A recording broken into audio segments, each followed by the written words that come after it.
Alright. I don't know how this is going to sound. Welcome back to the Weekend Warrior Show Recap Podcast. I'm Ty from the Unemployed Architects, multitasking yet again in the car on the way to my show this weekend. So I was going to talk about my shows last few weeks, talk about the one coming up tonight, some other things that are going on. I am currently heading to Pontiac to play my first show at the place called the Cellar, and this one I was gonna have the whole weekend off, which I was honestly a little bummed about, but this kind of popped up and worked out. They had a cancellation, and I didn't even really know about this place, honestly. I had maybe seen a post from there once or twice, but I don't know. I hadn't really heard of it and didn't know that they really do live shows and all that. So this is hopefully the first of many. I'm heading down kind of early. Gonna go hang out with my family a little bit. My brother and my mom and my brother's wife and their kids and all that stuff. So that should be fun. And gotta work tomorrow. 8 to 11 is the show, so I don't know, it'll probably end up be kind of late, but it'll be nice to see everyone and hang out. Hopefully some Pontiac people show up, even though, again, it's last minute, so I don't really expect much, but it'd be cool to see some familiar faces, obviously. So that's what I'll probably be talking about next week, or the week after, since I take so long to get these out. Although I am going to have a lot more time coming up here soon, which will be, awesome. I quit my job, so that's kind of a big thing that's going on with me. I no longer will work at the music shop in Bloomington. I've been working at a music shop for, over 10 years at this point, which is pretty crazy, but that's supposed to relieve a lot of time. Obviously, I'm going to be hurting on the money front, but I'm really going to try to pick up shows a lot more, have more time for booking, promoting, recording, giving guitar lessons, which will be, one of the main sources of my income, so that'll be cool. And then, if I'm not getting the podcast out regular after this one, then there's just something wrong with my brain, I think, because I should have, a lot more time, ultimately. But alright, so let's recap the last few shows. I played, I think it was 2 weeks ago on a Sunday. It was Memorial Day weekend, last weekend in May. I played a show at Little Beaver Brewing Companies for an event called BenJammin Bash, or I call it BenJammin Bash, but the lady who ran it called it BenJammin Bash. It was kind of in honor of her son, who had passed away a few years back due to cancer, so it's like cancer research and all that. We've done it a few times, which it's always a good time, and we try to keep it that way, and this year, with the pandemic stuff, was a little bit different. It was outdoor, kind of smaller, all-around event, and we played early. Kyle Caillat played after us, so we played from like 3 to 5, and he played from like maybe 5:30 or 6 to 7, or no, it'd be 8 probably. I think his set time would have been like 5 to 7, but I think it was more like 6 to 8 maybe.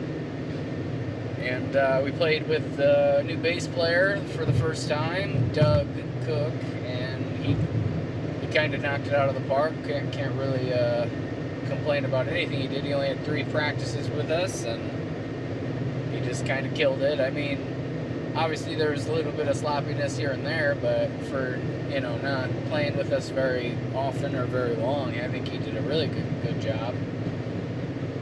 So yeah, that was that show. It was very hot. It was my first burn of the season. Usually it only takes one, but I don't know, if it's a new place and it's outside, you don't know what kind of shade you're going to have, and this was one of those, and since, you haven't had to worry about that thus far. I haven't had to worry about that thus far. I don't really prepare very well, and then, you know, I get crazy farmer tan, which, you know, it's starting to turn into a regular tan, I guess, but from the short sleeves down.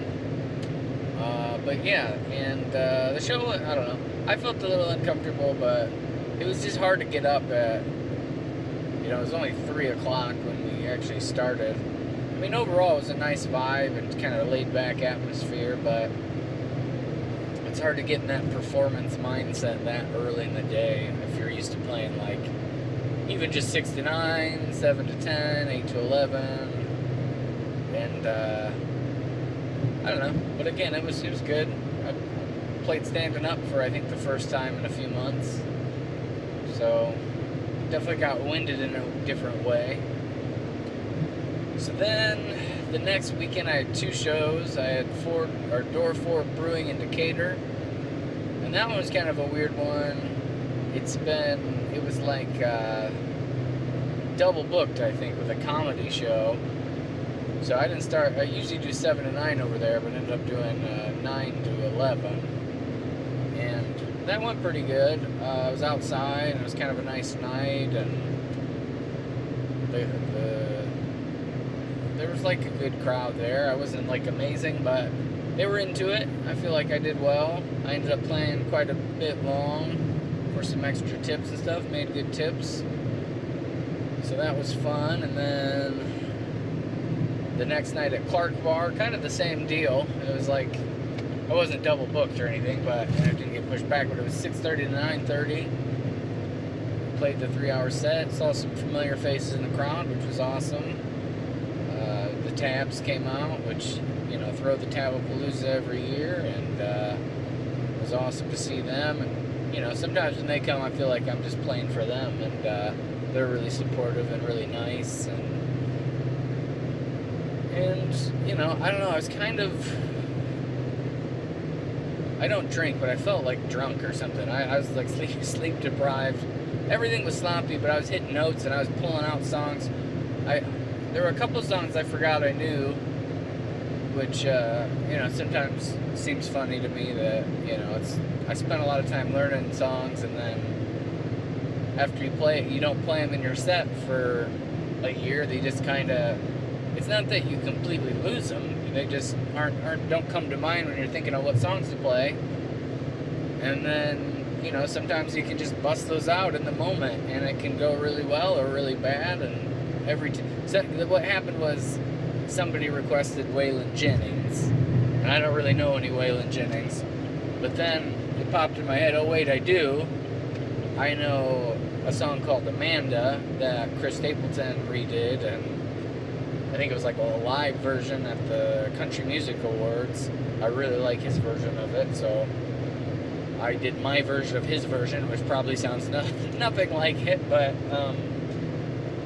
you know, it was just a fun song to play. And then that reminded me I knew a song called Shiver, which is an old Coldplay song, and I played that, and that was fun. And you know, it's like when you do something like that, it's like rolling the dice quite a bit. So, you know, there's higher risk but higher reward when you pull it off.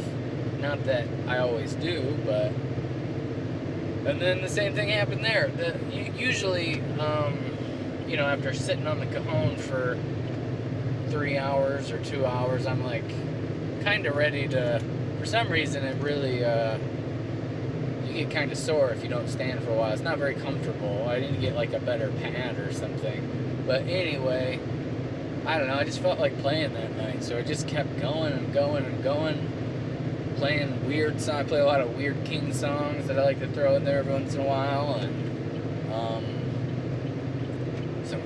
some originals maybe I don't play as much. And I don't know. It was just a good time. I don't think it was my best performance, but I had like one of the best times I've had in a while, and tips were good that night. There was one kind of salty thing I had where I was done, like I got done, and then I ended up talking to the Tabs for a really long time, maybe like a half hour or 40 minutes, something like that. And then I was like, okay, I gotta grab all my gear. And by the way, with gear, what I've been doing, I've just been using the JBL only, and putting that like behind me. And, you know, I usually set up a little vocal monitor just in case, but I haven't really been using it. And that's actually been going really well. I mean, the simplicity of it's really nice because, you know, I don't have to take as much or spend as much time setting up. And I'm kind of hearing what they're hearing, so it's easy to fix things. And I think giving a lot of headroom on the vocals, which is good. But anyway, so that's been going really well setup-wise. I've been really digging that. And so anyway, I was tearing my stuff down at Clark Bar, and it got so busy. It was like once 10:30 rolled around, because I ended up supposed to be done at 9:30, probably played till like 10:20. And like as the time went on that I wasn't playing, just kept getting busier and busier and I was so tempted just to, if my voice hadn't been a little iffy there at the end, I probably would have played like way longer. And I mean, it was already a long show. It was already close to 4 hours, but part of me just really wanted to get back up there and see what would happen, see if I could get some more tips. I had already made pretty good tips, but you know, situations like that, sometimes people are ready to throw their wallet down, you know. But it was a good show. Ultimately, it was very fun, and played some weird ones I hadn't played in a while. And yeah, so that's kind of what's been going on. It's been pretty crazy. I got one more week of work left,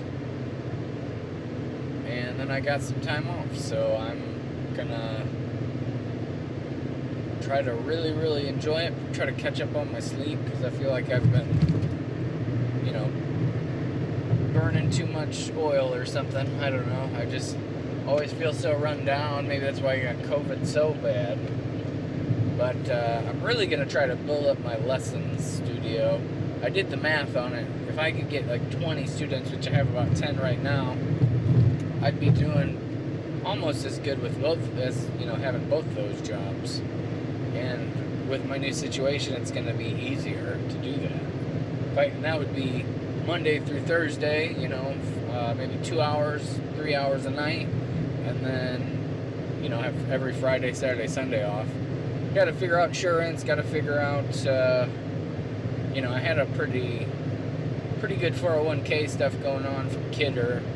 To figure that all out, how to keep contributing and whatnot, but I don't know. I feel like it's a positive move, so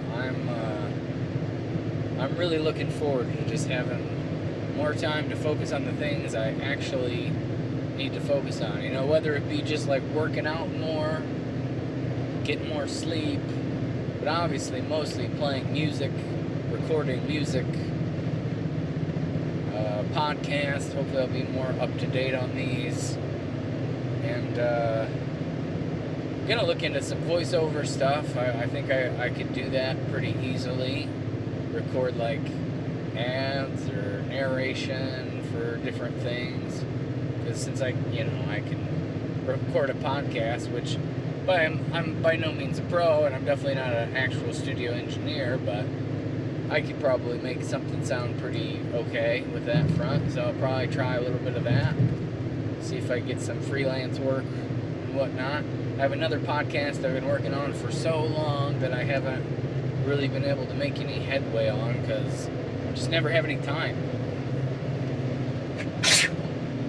Oh, sorry. Pandemic release stuff. Got the album artwork done. I've been talking to the record manufacturers. I'm gonna hopefully have it ordered. You know, I was hoping this week, but hopefully next week I'll have it all ordered at least. They said it's gonna take a long time to produce, so I mean it's gonna be like, they were saying like 9 months, which seems so crazy. But that was the best deal for vinyl that I could find, so, or, you know, the minimum amount of ordering for vinyl is like $300, which, you know, is a lot of money.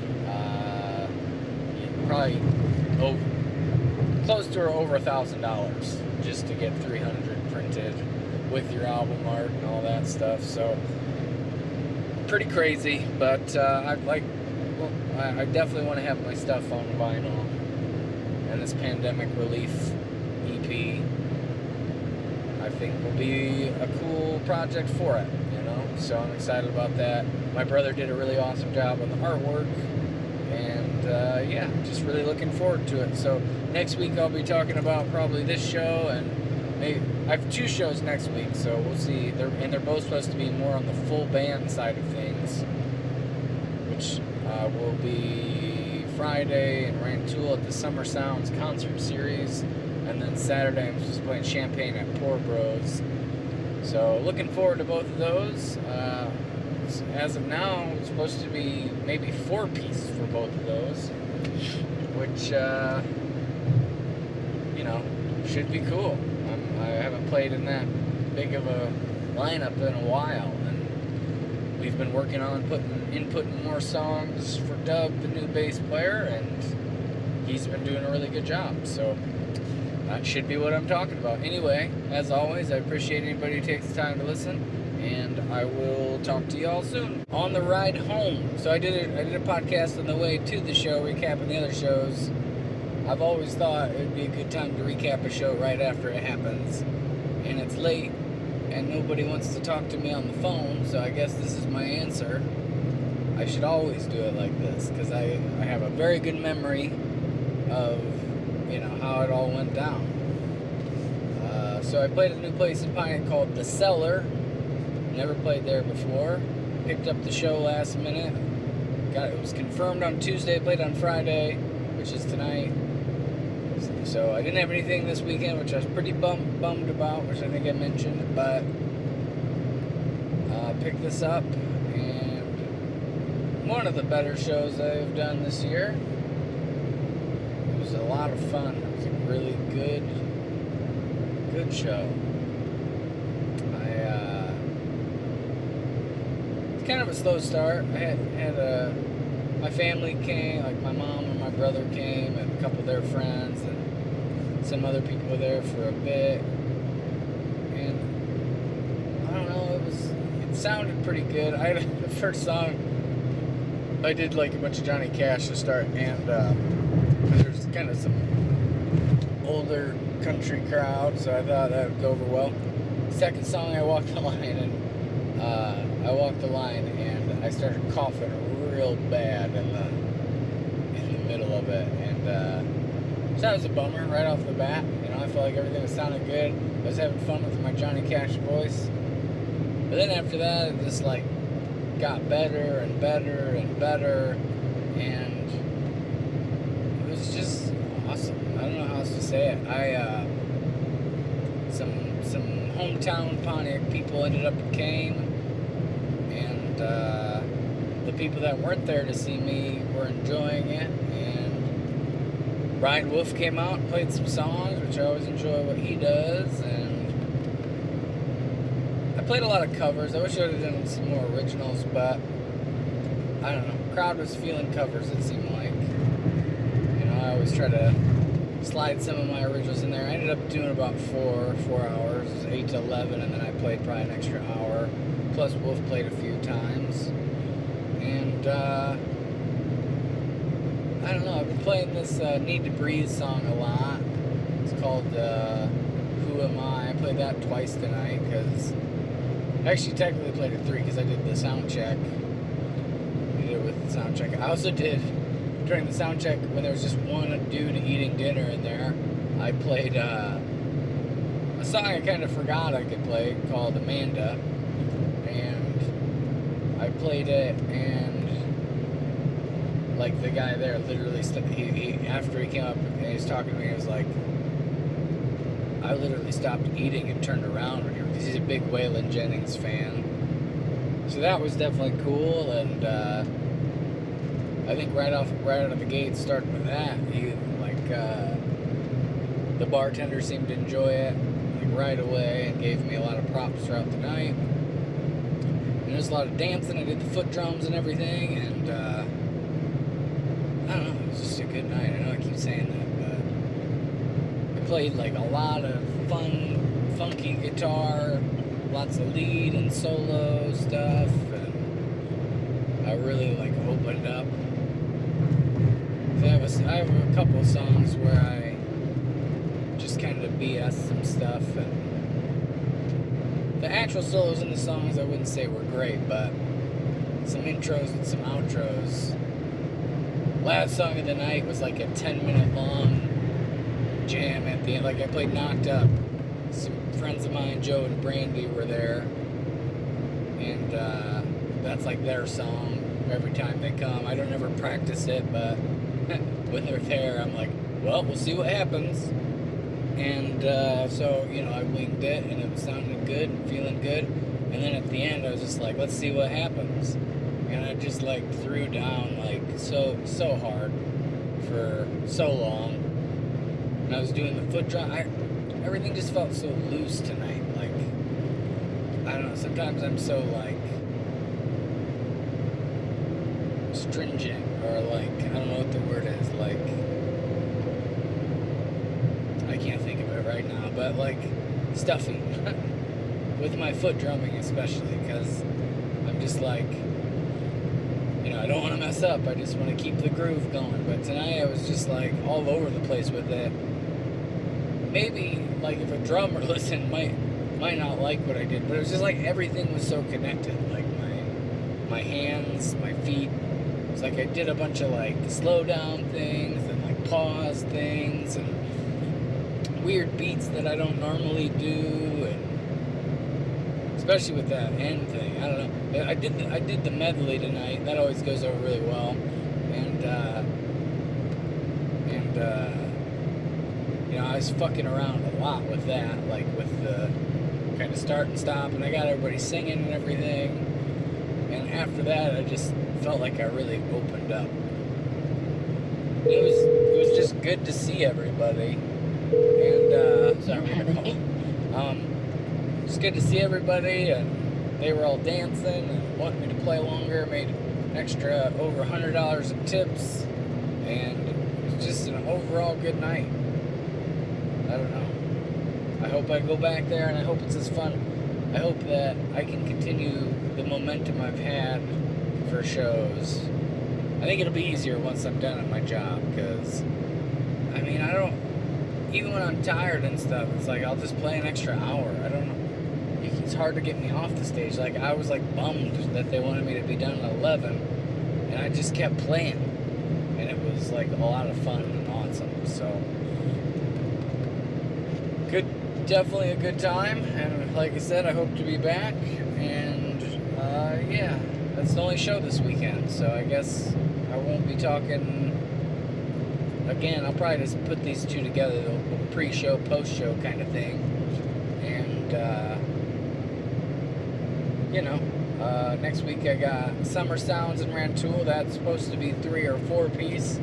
And I got Champaign at Poor Bros, which will be 3 or 4 piece. I don't know who's going to show up for what, but hopefully they can be as fun. It gets a little tighter when you have other musicians, because you're going to have to play things a little bit more straight up, because it's just so free, you know, when I play by myself, or if like I'm playing with Dave or Lo, it's like they can just follow whatever I do. But when you have that bass player in there, it's kind of like he might be a little confused by what I'm doing, because I might slow down a song or speed up a song or jam for an extra 7 minutes, or I don't know. But anyway, it was a pretty good fucking time, and you know, I always appreciate anybody who takes the time to listen. I'll be talking to you in a week. Have a good one. Thanks.